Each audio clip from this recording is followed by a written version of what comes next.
Muita gente pediu e o tio Regis resolveu atender.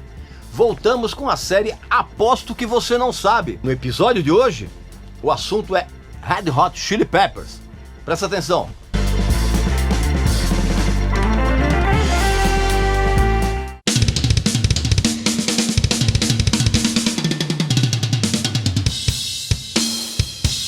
Fala batera, sou Ivan Buzik, baterista do Dr. Sim.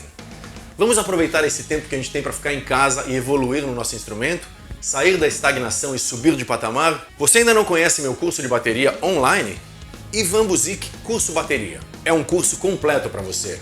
Para quem está iniciando e precisa do melhor caminho para não ter vícios nem lacunas no aprendizado, e para quem já toca e quer subir de nível de maneira mais rápida, consistente e eficaz. São 8 módulos, mais de 40 aulas, vários bônus e um acompanhamento via WhatsApp comigo mesmo, para qualquer tipo de dúvida e suporte. Durante a quarentena você pode adquirir o curso com um preço de mais de 50% de desconto, super parcelado. Vou fazer caber no seu bolso. Agora é a hora. São mais de 30 anos de carreira e experiências em mega palcos nacionais e internacionais, criando um método de ensino revolucionário e eficiente. Você vai aprender bateria da maneira certa, sem erros e sem dor. Mais de 50% de desconto em 10 vezes, mais de 40 aulas, vários bônus e suporte via WhatsApp. E além disso, seu acesso ao curso será vitalício, para sempre. Você pode fazer e repetir qualquer aula no seu tempo, podendo acessar de onde você quiser.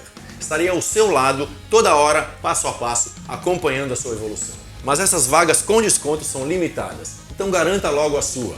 Clique aqui no link abaixo e vamos juntos para a bateria. Meu amigo e minha amiga, muita gente me escreveu pedindo a volta do Aposto que Você Não Sabe, né? A temporada estava de férias, né? Vamos dizer assim, a gente entrou em férias não aqui do canal, mas em férias dessa série. Óbvio, não esquece de fazer a sua inscrição aqui no canal, visitar a nossa loja, que tem aqueles produtos bacanas. Então, voltamos então com o Aposto que Você Não Sabe. E eu vou contar algumas das centenas de histórias envolvendo o Red Hot Chili Peppers. Exatamente, uma banda bem polêmica, né? Aquela coisa toda.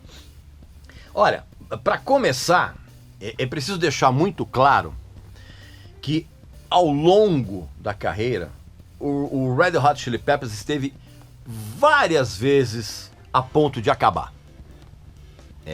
Por incrível que pareça. E isso só não aconteceu porque existe uma amizade. Eu acho que é um negócio que é muito mais além do que uma amizade. Existe o sentimento de irmandade, de irmãos mesmo, entre o Flea e o Anthony Kiedis. Tá? É um negócio, é meio sobrenatural, assim, é um negócio, é um karma espiritual, é uma coisa impressionante. Para você ter uma ideia, eles se conheceram quando eles eram moleques. E esse tipo de amizade, ele se tornou extremamente sólido desde o início, né? Aquela coisa de dois caras que não se ajustavam muito com o padrão de escola, se encontraram e formam... Para você ter uma ideia, cara, do quanto essa amizade deles ela é forte desde o início, tem um episódio, quando eles eram adolescentes, cara, que o Anthony Kiedis pegou a irmã mais velha do Flea. Assim, pegou não. Quer dizer, na verdade não pegou, né? Que na verdade quem pegou o Anthony Kiedis foi a irmã mais velha do Flea. E em algumas ocasiões, cara, o Flea ficava olhando a irmã dele transando com o Anthony Kiedis, né? E provavelmente olhando e se masturbando, olhando. Sabe aquela coisa de voyeur? Pois é, cara. Esse episódio é real, cara, da adolescência deles. Então, pra você ter uma ideia do quanto a amizade, né, o sentimento de fraterno entre o Flea e o Anthony Kiedis sempre foi, desde o início, um negócio muito forte. E a mesma coisa aconteceu quando os dois encontraram um garoto também, que era meio metido a guitarrista, que era o Hillel Slovak.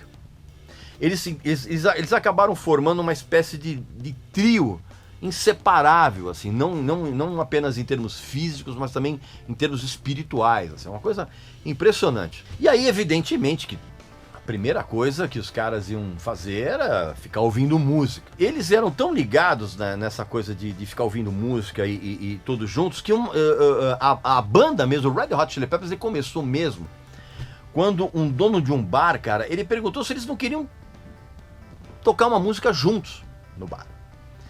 E aí eles acabaram fazendo uma música, eles tocaram, fizeram essa apresentação, e todo mundo achou o máximo, não tanto pela música em si, mas pelas patetices que os caras ficavam fazendo no palco. E isso acabou gerando, evidentemente, uma repercussão dentro daquela cena muito underground, que nós estamos falando, mas muito underground mesmo, ali do finalzinho dos anos 70, e aí eles começaram a ensaiar um pouco mais, não sei o que, blá, e eles chegaram ao ponto, inclusive, de mesmo já ainda moleques, eles chegaram a abrir, por exemplo, shows de várias bandas que eram muito, vamos dizer assim, muito cultuadas no underground americano naqueles tempos.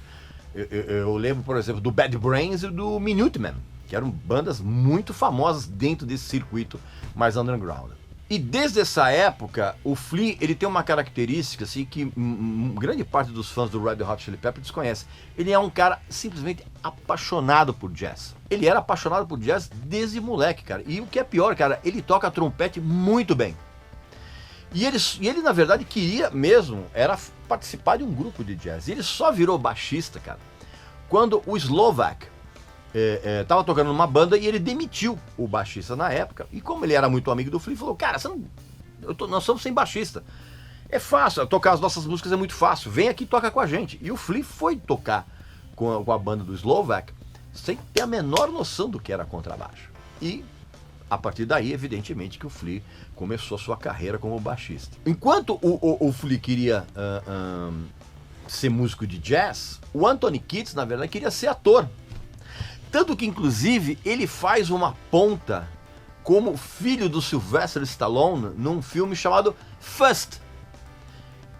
Eu vou colocar aqui embaixo o link para você ver essa cena, cara, que ele faz o papel do filho do Sylvester. Só que, evidentemente, que não rolou a carreira, o cara fez só essa ponta e acabou não acontecendo nada. Esse núcleo do Red Hot Chili Peppers, ele se formou quando entrou um outro cara que era conhecido deles, que era o batero Jack Irons. E aí, quando se formou esse núcleo, esse quarteto, né, a primeira música que eles fizeram foi uma canção chamada Out of the Way, né? E foi exatamente essa música em que o Anthony Kiedis, como ele era muito fissurado na cena de rap, na emergente cena de rap americano, inclusive ele era muito fã, por exemplo, do Grandmaster Flash. Nessa música ele começou a fazer como se fosse um rapper. E aí todo mundo gostou, cara, e ele viu que ele tinha a manha de fazer isso. E aí foi quando ele embarcou nessa praia, vamos dizer assim, de fazer as suas vocalizações como se fosse um rapper.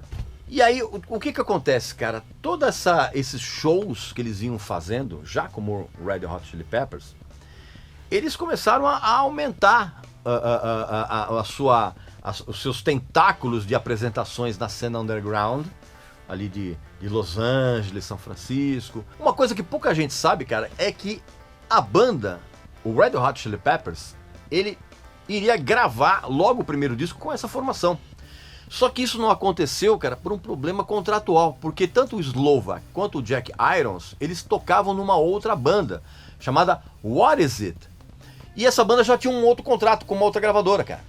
E aí quando surgiu a oportunidade do Red Hot Chili Peppers gravar o primeiro disco, tanto o Slovak quanto o Jack Irons, eles não podiam, cara, porque eles tinham assinado um contrato com outra gravadora.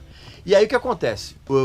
Chamaram o Jack Sherman, que era um cara muito mais velho, pra você ter uma ideia, ele foi integrante da banda do Captain Beefheart, né? Aquele doidaço. E colocaram um batera chamado Cliff Martinez, que era de uma banda chamada The Weirdos, também que era razoavelmente famosa naquele underground. Então foi essa formação que gravou o primeiro disco do Red Hot Chili Peppers. Primeiro disco que inclusive foi produzido pelo Andy Gill.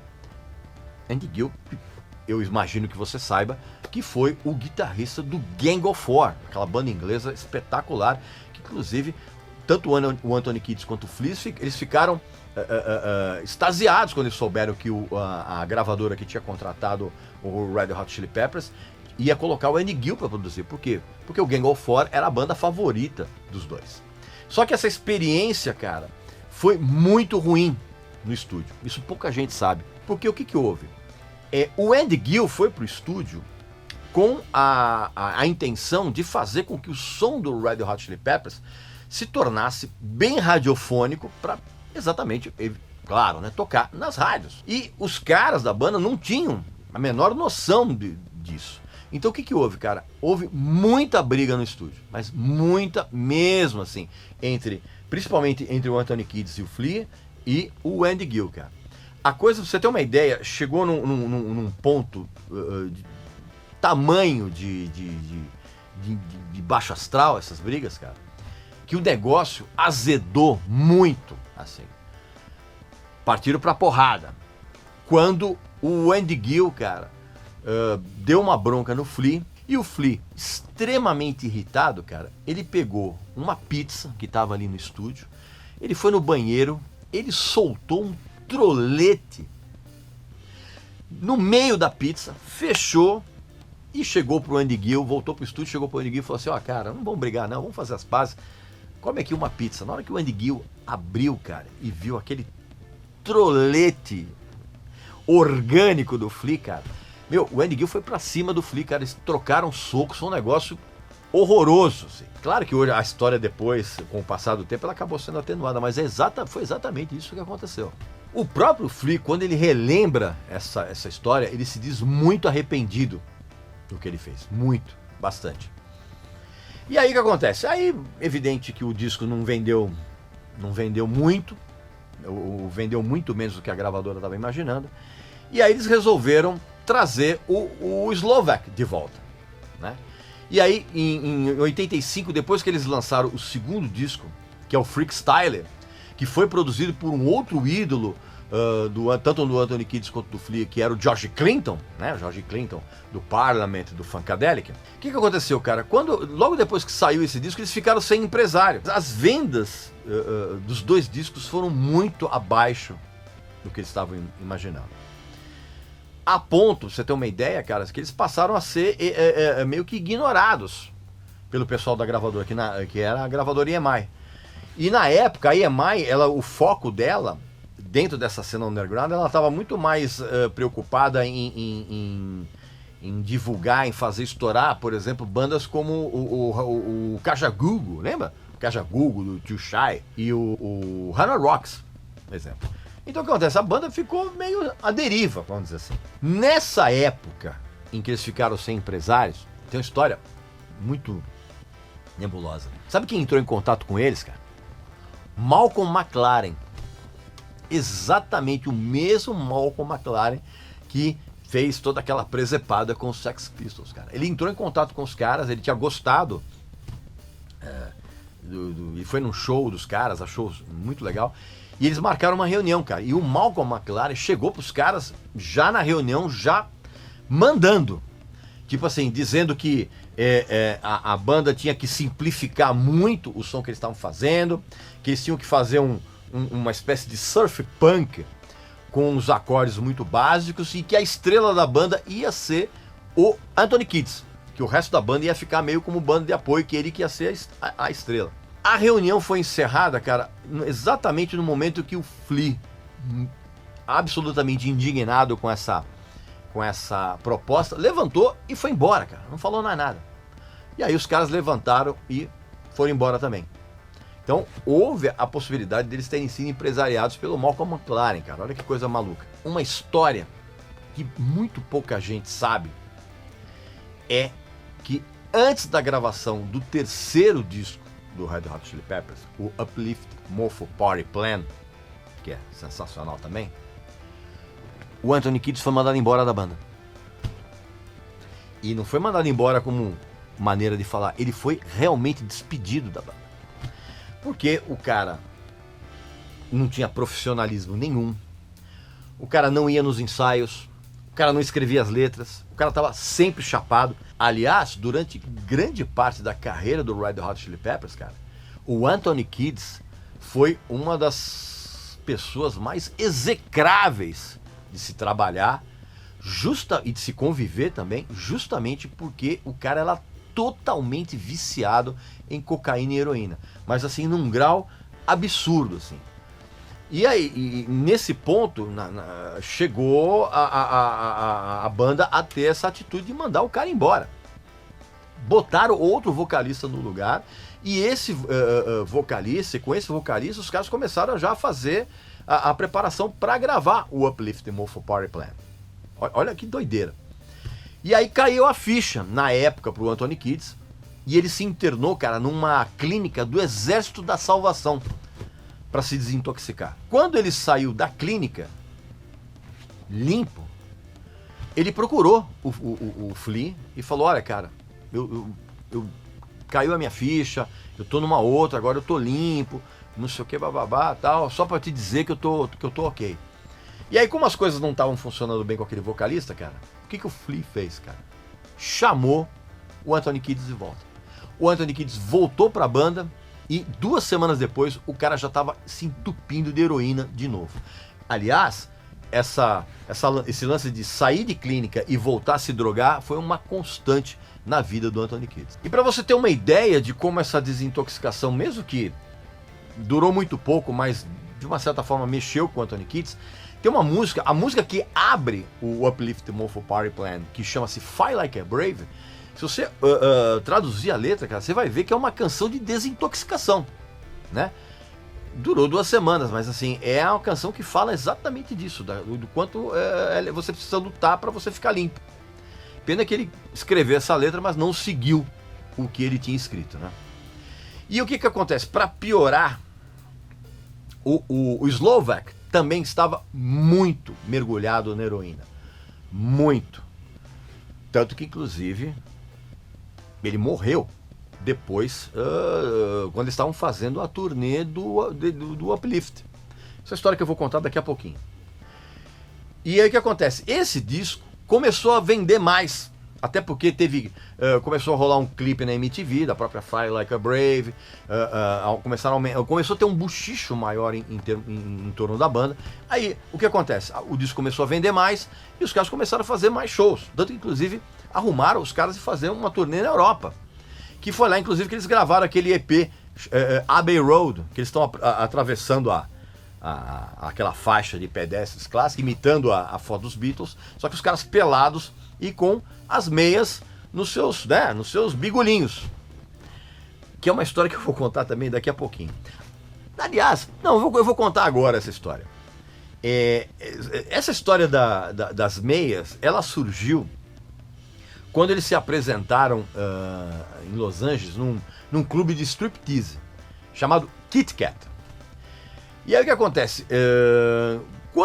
Em algumas músicas desse show, cara, a banda foi acompanhada pelas dançarinas, pelas garotas que faziam o striptease lá, né? E aí quando eles foram fazer o bis, o Anthony Kiedis teve essa sacada. Ele falou, pô, a gente vai tocar uma música chamada Fire, que era uma versão que eles tinham feito daquela grande canção do Jimi Hendrix. Como a gente tá num clube de striptease, cara, vamos entrar no clima. Então eles tiraram as roupas e botaram as meias nos paus. E aí que começou essa história. Aí todo mundo que estava no show ficou enlouquecido com aquela cena, né? E aí isso acabou virando uma espécie de marca registrada dos caras durante um bom tempo. Só que foi nessa turnê, cara, pela Europa, cara, que o Slovak entrou no fundo do poço da heroína, a ponto do cara tentar se matar no meio da turnê, cara. O cara não queria... O cara largava a banda no meio dos shows, cara. Tipo assim, deprimido, que ele não conseguia... Ele falava, cara, eu não consigo tocar, eu não consigo estar na frente das pessoas. Então, várias vezes, cara, a banda teve que fazer pelo menos o terço final do show improvisando baixo, vocal e bateria, cara. E aí foi a doideira, né, cara? E aí o que acontece, cara? Aí aconteceu essa tragédia, o Slovak morreu de overdose. Cara, todo mundo pirou de uma tal forma. Você tem uma ideia, o Jack Irons, que era o batera, cara, ele ficou tão chocado com essa morte, cara, que ele botou a culpa no Kiedis e no Flea, pelo que aconteceu. E aí, quando rolou a morte do Slovak, Quem pirou foi o Jack Irons.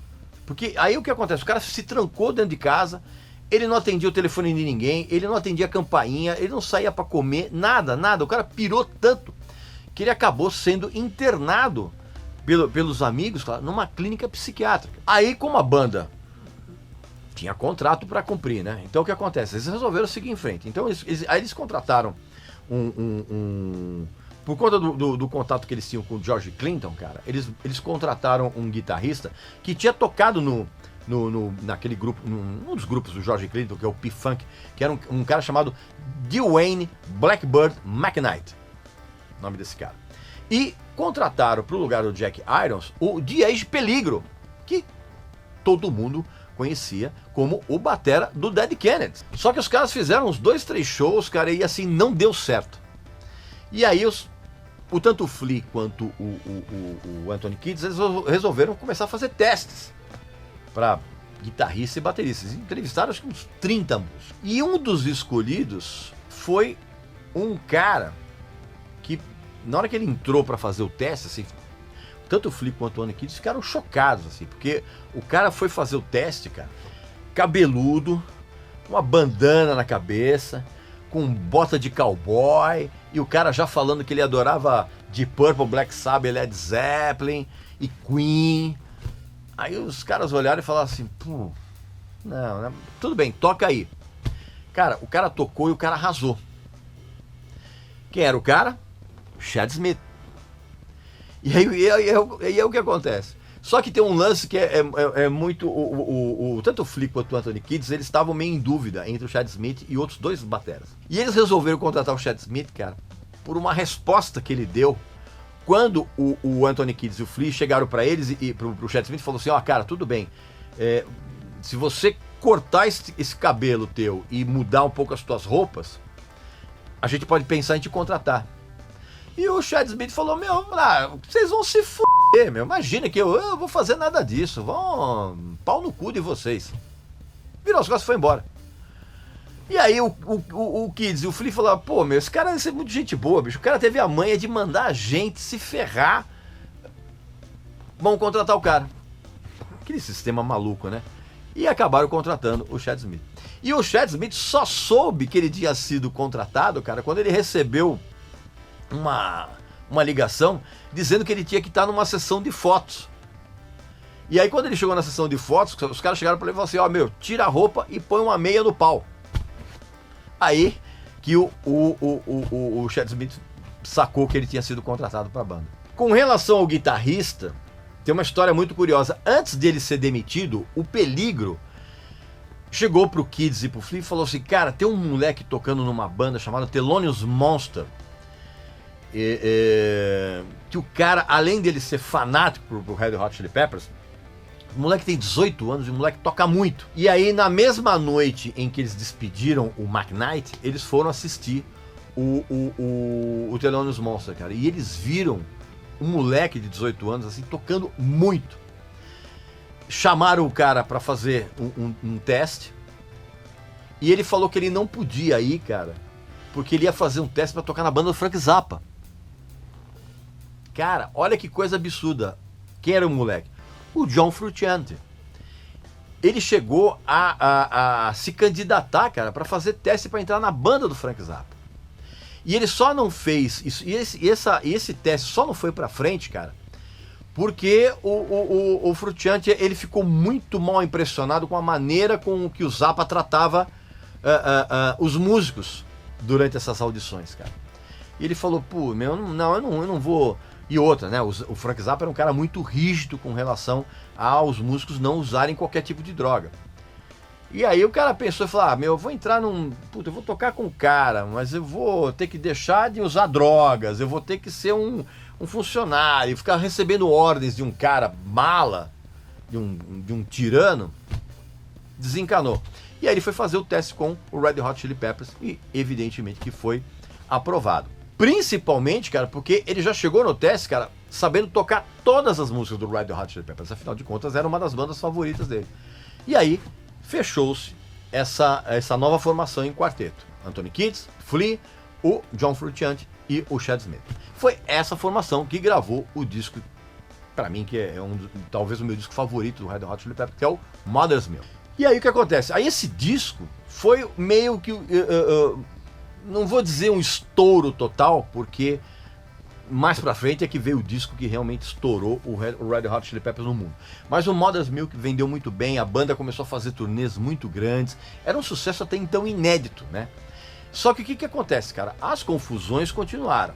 Anthony Kiedis completamente mergulhado na heroína, o Flea cheirando muito, o Frutiante também cheirando horror, todo mundo cheirando horrores, se metendo em um monte de confusão.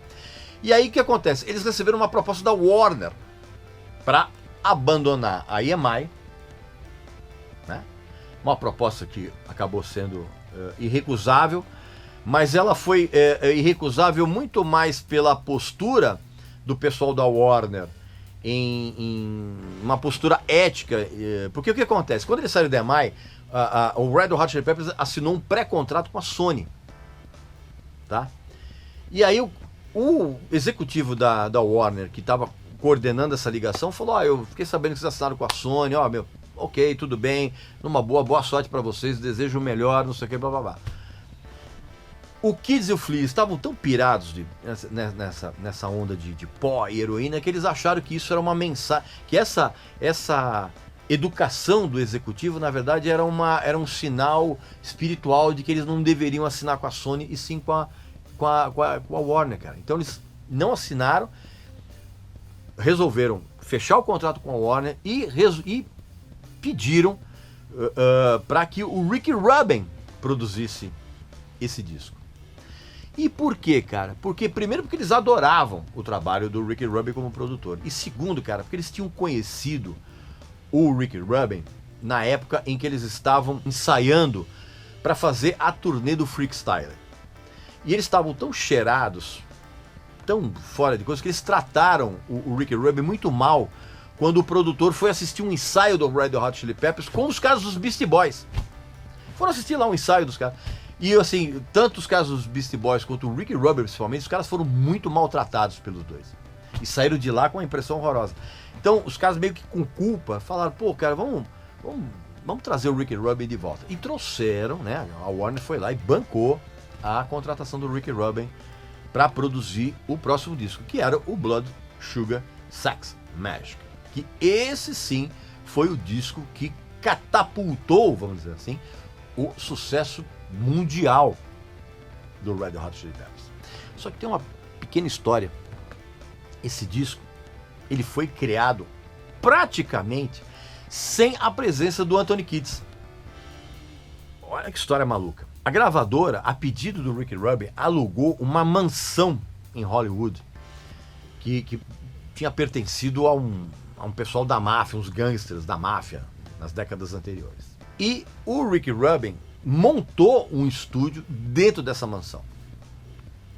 E aí todo o processo de criação das músicas do Blood Sugar Sex Magic veio a partir de jam sessions tocadas nessa mansão. Só que o Anthony Kiedis, cara, pra variar, tava entupidaço de heroína e cocaína e o cara não ia nessas jam sessions.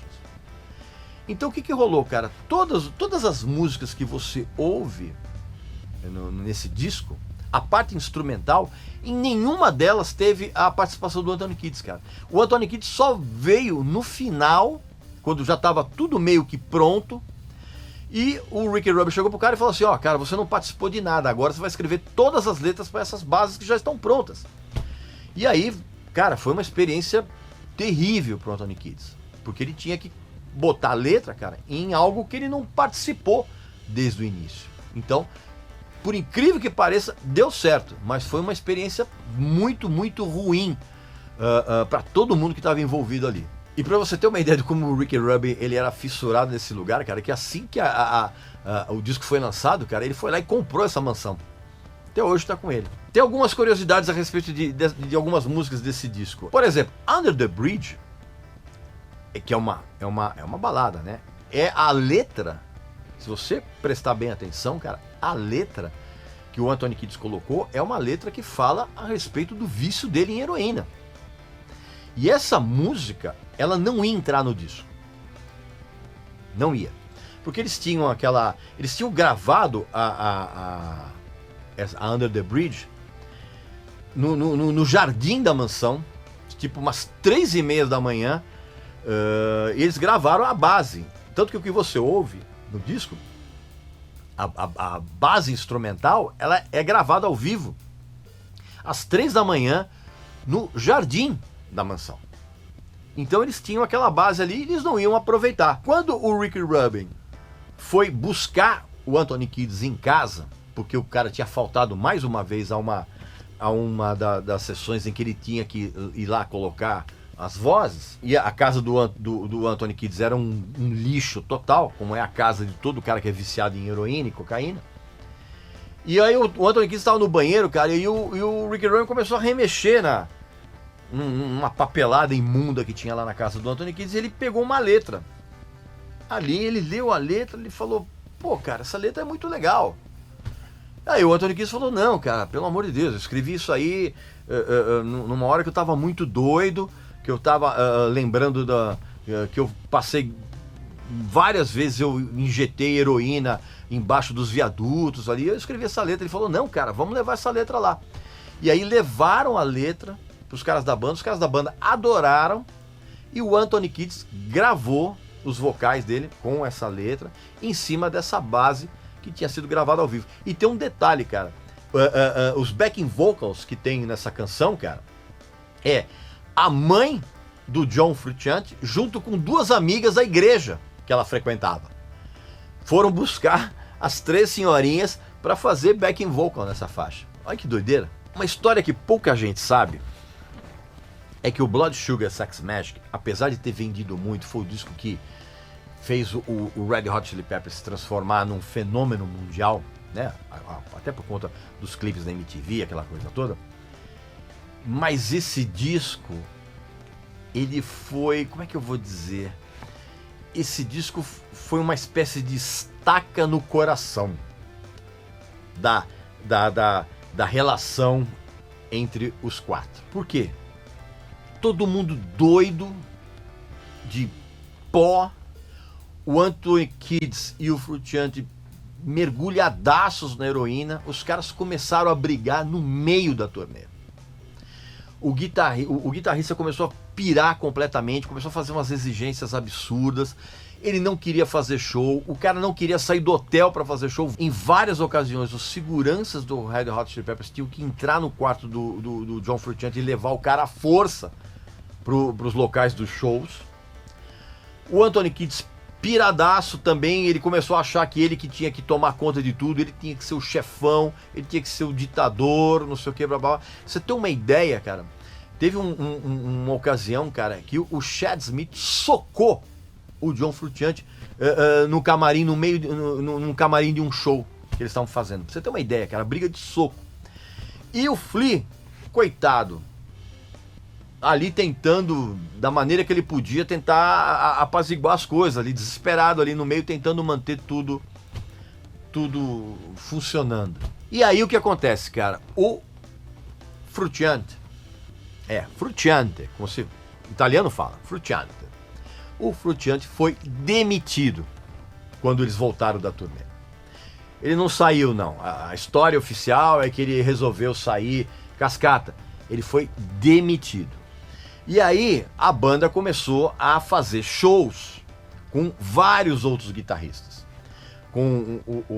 Eu lembro de um chamado Zander Schloss, tinha o Eric Marshall, né?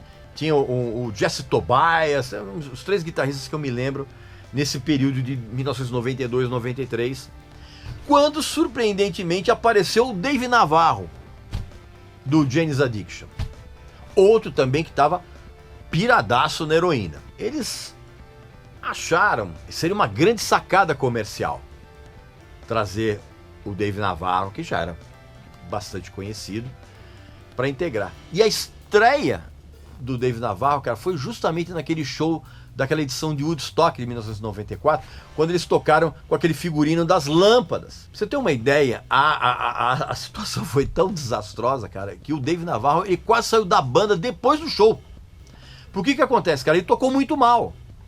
Porque por causa daquele figurino com as lâmpadas, cara, ele não conseguia abaixar a cabeça para poder olhar o que ele estava fazendo na guitarra. E assim, ele tocou mal, cara, né? Ele não conseguia olhar direito pro braço da guitarra e ele foi jogado na fogueira, né? Porque ele tinha ensaiado pouco aquelas músicas. Aí os caras convenceram, não, peraí, não, isso foi só uma ocasião que não vai se repetir mais, aquela toda. Aí eles gravaram um disco que eu acho muito subestimado, eu gosto muito desse disco, eu acho bem subestimado, que é o One Hot Minute, que é muito legal. Mas foi um período em que o clima da banda voltou a ficar muito ruim. Muito ruim. O Ricky Rubin, ele inclusive ele conta, cara, que assim, tava todo mundo muito doido. O Anthony Kiedis muito mergulhado na cocaína e na heroína, assim como o Dave Navarro. E pra piorar, cara, o Flea, ele tava completamente descontrolado emocionalmente por causa da morte de um dos grandes amigos dele, que era o River Phoenix, né? Lembra? Morreu de overdose, irmão do Joaquin Phoenix, né? Você sabe bem essa história, não preciso contar. E aí, como o Dave Navarro, ele não gostava de fazer jam session, ele detestava fazer isso, cara, o Flea tomou para si a tarefa de compor, né? Um novo disco, compor novas canções, aquela coisa toda. E ele tinha que compor isso na guitarra e no violão, que eram instrumentos que ele não tocava com regularidade. Ele foi buscar ajuda em quem, cara? No John Frusciante. Pois é. Só que o Frusciante, ele recusou a voltar a trabalhar com o Red Hot Chili Peppers, ou seja, o Flea tramou meio que a substituição do Dave Navarro. Só que o Frusciante, ele recusou, cara, porque ele estava completamente pirado a ponto de ficar ouvindo vozes o tempo todo na cabeça dele. É sério isso. Ele penhorou todas as guitarras dele para comprar heroína. Ele não tinha instrumento nenhum, cara. Ele tinha perdido todos os dentes. Todos os dentes. Ou seja, sim, o John Frusciante ficou banguela, cara. Você vê as fotos do cara hoje, o cara tá com uma dentadura sensacional, mas é uma dentadura. Com a boca murcha, né? Aí, cara, o que rolou? O Flea pirou de uma tal forma que ele falou, cara, vou sair da banda e vou gravar um disco solo. E começou a trabalhar nesse disco solo, né? Depois que o One Hot Minute saiu. Foi lançado. Num belo dia, quem reaparece? O John Frusciante, completamente limpo. Limpo, porque ele resolveu se internar numa clínica para desintoxicar e ficou limpo. Totalmente. E aí, cara, o Anthony Kiedis soube e foi falar com o cara e voltou a ter uma amizade com ele. E aí um belo dia, cara, o Flea tá na casa dele, quem aparece? O Anthony Kiedis com o John Frusciante. E os caras começaram a fazer uma jam session na garagem da casa do Flea e aquela liga funcionou de novo. Ligaram pro Chad Smith e falou, meu, vem pra cá. E aí começaram a ensaiar de novo e aquela química entre eles voltou. E aí começaram a trabalhar em canções novas, e é engraçado isso porque assim, é como o Ricky Rubin uma vez ele disse, cara, ele falou que a química musical entre o Flea e o Frusciante é uma coisa que ele nunca viu na vida. É impressionante. E aí eles começaram a trabalhar nas canções novas que viriam a ser as canções que foram incluídas no Californication. Só que o negócio atrasou um pouco, cara. As próprias gravações do disco atrasaram, porque tanto o Chad Smith quanto o Anthony Kiedis, cara, os caras se envolveram num acidente de moto, né? Cada um num acidente de moto diferente. E aí o que acontece? Enquanto estavam se recuperando, o Kiedis foi viajar para a Ásia, ficou 6 meses fora. E o Chad Smith, cara, isso é uma coisa que pouca gente sabe, ele voltou, quando ele se recuperou, cara, ele voltou a trabalhar num projeto com o Dave Navarro, chamado Spread, né? E aí, cara, pra piorar tudo isso, o Flea teve um colapso nervoso, cara, porque a mulher do cara chegou pra ele e falou assim, cara, eu quero me divorciar. E ele não esperava por isso. O cara teve um colapso nervoso, foi parar no hospital. E aí, né, toda aquela confusão, depois que tudo mais ou menos ficou acertado, foi resolvido, foi lançado então o Californication. Inclusive a música que dá nome ao título, Californication, pouca gente sabe disso, ela foi muito influenciada por uma trilha sonora gravada pelo The Cure. Pois é, cara. Vou explicar um pouco melhor essa história. O The Cure, ele fez uma trilha chamada Carnage Visors, que ela não foi lançada em lugar nenhum, cara. E ela foi a trilha sonora de um documentário do irmão do baixista do The Cure, o Simon Gallup. E essa trilha era usada meio que no começo ali dos shows do The Cure, que antecediam a apresentação da banda. E os caras gostaram tanto disso que a música Californication, os acordes, ela foi muito inspirada nesse tema, nessa trilha sonora, que tem uns 28 minutos mais ou menos do The Cure.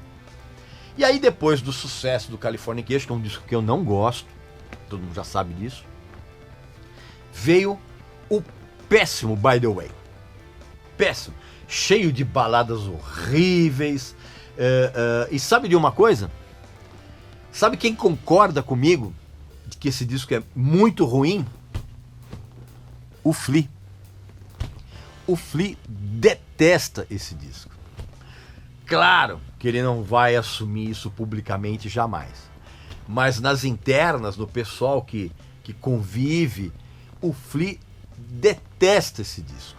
E não é pra menos, né, cara? Porque assim, como eu falei, cara, tem um monte de baladas horríveis, é um chororô. Inclusive, o Frusciante disse que ele compôs essas músicas, né? Depois que ele passou semanas trancado na casa dele aprendendo harmonias das canções dos Beatles com os Beach Boys. Cara, não sei onde que isso foi parar no disco, porque não tem absolutamente nada a ver. E, aliás, foi justamente nesse período de composição pro By The Way, cara, que aquela amizade entre o Kids e o John Frusciante se tornou ainda mais próxima. E os caras começaram a trabalhar juntos, os dois, sem a presença do Flea e do Chad Smith. Então, meu amigo e minha amiga, o By The Way, ele parece muito mais, ele soa muito mais com o que seria um projeto paralelo do Anthony Kiedis e do John Frusciante, do que um disco do Red Hot Chili Peppers. Claro que o fã retardado não vai concordar com isso, né? Porque o fã retardado, ele não pensa, ele só idolatra. Mas é a verdade. E tanto que esse período provocou no Flea uma espécie de ciúme. O cara ficou enciumado com essa história toda. E na hora que ele recebeu as canções, ele achou tudo horrível. Só que o Kids e o Frusciante falaram que não, cara, esse é o material do disco. E o Flea acabou tendo que gravar contra a vontade esse álbum. Isso muito pouca gente sabe, mas é a pura verdade. Tanto que quando o disco foi lançado, uma das primeiras coisas que o Flea avisou, olha bem a história, o disco foi lançado no mercado, aí a banda obviamente iria se preparar para fazer uma turnê, correto? O Flea chegou e falou assim: não vou fazer a turnê, tô fora da banda, não vou fazer isso, vou voltar a trabalhar no meu disco solo. Todo mundo na banda, empresário, gravadora, todo mundo ficou desesperado. Cara, como é que a gente acabou de lançar um disco agora e a gente vai sair em turnê sem um dos principais, talvez um principal integrante da banda, cara? Absurdo. Tanto que inclusive a turnê demorou para começar, cara, porque as pessoas tiveram que gastar um tempo muito grande convencendo o Flea a mudar de ideia. Ele, depois de muita conversa, muita reunião, ele relutantemente ele cedeu. Mas ele deixou uma condição para que ele fizesse essa turnê, cara. E eu vou falar a respeito dela daqui a pouquinho. E aí o que rolou? Aí rolou a turnê. Rolou. Aí chegou a hora de gravar um novo disco. A ideia inicial, típico de quem tá muito doido, era soltar 3 discos. Olha que doideira. 3 discos com um intervalo de 6 meses entre cada um deles.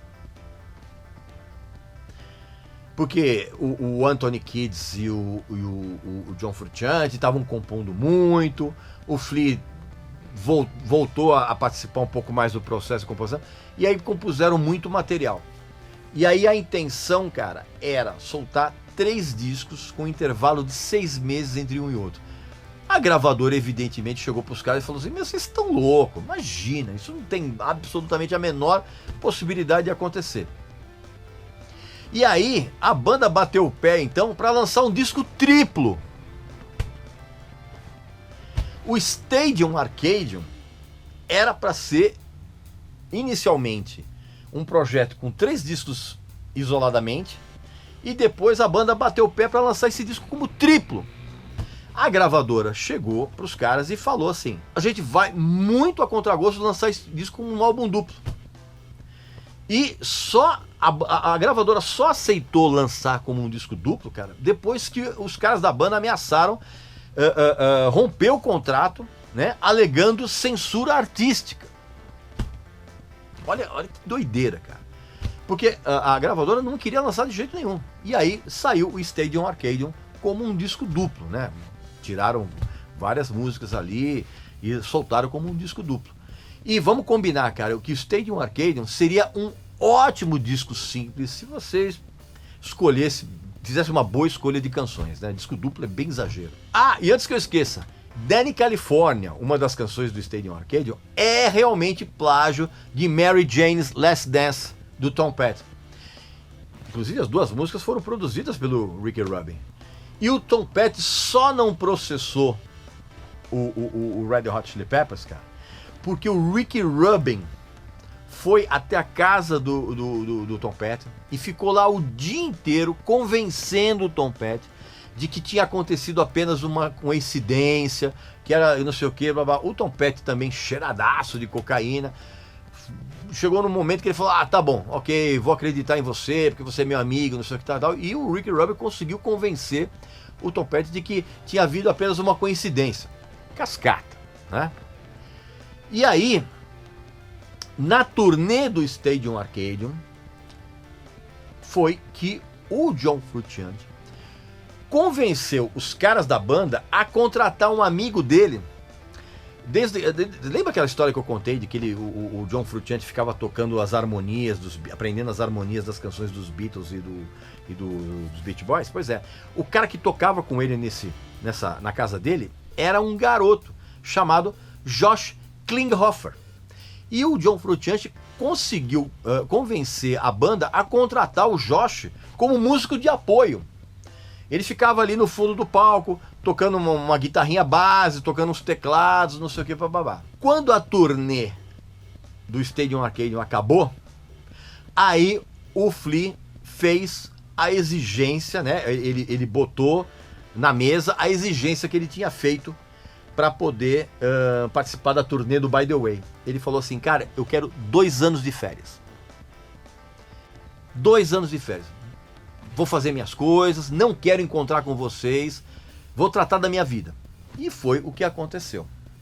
O Flea, ele foi estudar música numa universidade da Califórnia, ele se formou, ele inclusive participou de um projeto junto com o Tom York, do vocalista do Radiohead, chamado Atoms for Peace.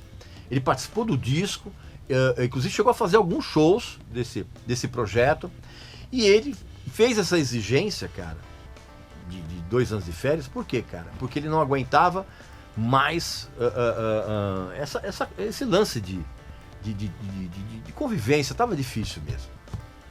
E foi nesse período de férias que o John Frusciante também não aguentava mais excursionar e não aguentava mais tocar aquele tipo de som. Ele queria fazer um som mais eletrônico.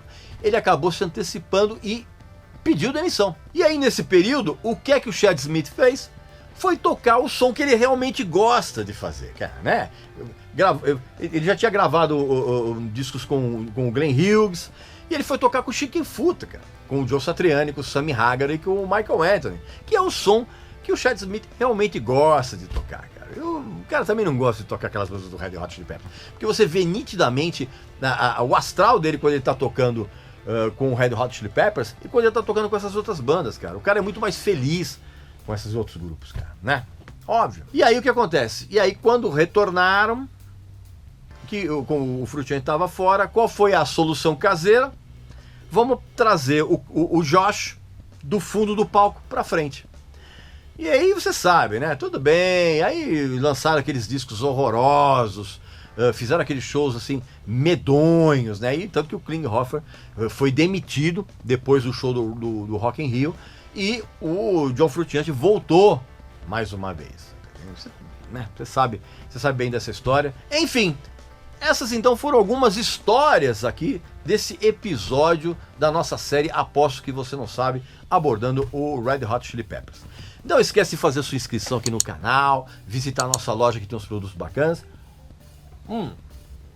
E eu volto muito em breve com um novo vídeo e se prepara, porque vão rolar novos episódios dessa série Aposto que Você Não Sabe aqui.